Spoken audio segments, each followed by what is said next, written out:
When the first version of the Murray-Darling Basin plan was released last year, it quickly sank into a storm of controversy. The redrafted plan has now been much delayed and is expected later next month. When it does come out, it aims to put local communities at the centre of managing water. And whatever targets it sets, they will be movable if the science and experience justifies it. Tonight, a South Australian Murray-Darling Basin Authority member takes us inside the new plan and what it may bring. Burn the plan! Burn the plan!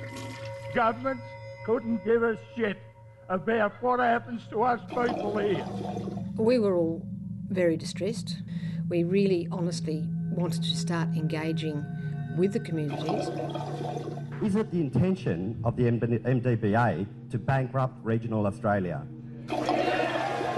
Once we saw the reaction of the community and the burning of the plan, I guess the concern was, were we going to be able to make a strong decision for the river? It was supposed to be the beginning of an historic agreement. Instead, the first Murray-Darling Basin plan was swamped by discord. It was never the intention that these changes would be made overnight. You've done absolutely no good whatever. But that idea took hold, that people go straight to numbers, and numbers create fear and anxiety and uncertainty. Those numbers put a cut on water use, a sustainable diversion limit of between 3,000 and 4,000 gigalitres. The controversy led to resignations from the authority, 3 parliamentary inquiries and soon a redrafted plan. Di Davidson was one of the survivors. The South Australian agricultural scientist and irrigator stayed with the Murray-Darling Basin Authority, helping draft the new plan. This is all about no surprises. So, at the moment we feel that we're preparing people as best we can without giving them a very final bottom line, because we want to be sure that it's as right as it can be. In return, the MDBA too hopes for no nasty surprises. In South Australia, there were no burnings. Meetings by comparison were tame. But Di Davidson argues how Mark II is received in the eastern states will be crucial. Last week, 7:30 Victoria visited river towns in that state, where for some, suspicion still runs deep. To my way of thinking, it should be left the way it is. I think the system was built for irrigation, and there have been dry areas, dry periods years gone by before we're on this planet, and there'll be dry periods after we leave this planet. And not only does suspicion run deep, it runs high too. My concerns are around the numbers, that they're still going to be fairly large numbers. There'll still be water taken out of economic activity. There'll be water taken away from producing food and fibre. But numbers weren't the only undoing of the last plan. So was the perception that all was set in stone. By the MDBA's and the Minister's account, the reduction slated for the new plan is around 2,800 gigalitres. But now both the target and how to get there are fluid. There has to be a number, but what we are proposing is a long period of adaptive management around that number. That means more time for communities to adjust. Other key differences Di Davidson outlines are better engineering, playing a greater role returning more water. The plan will commence in 2012 but won't be fully operational until 2019. There'll be a pause for a review in 2015. It gives us time to monitor and evaluate what we're doing as more water is purchased by the federal government, purchased from consumers and irrigators, as more infrastructure is put into the river to enable more effective and efficient use of water. There will be changes, and maybe we don't need to take all of the water that at the moment we think we do.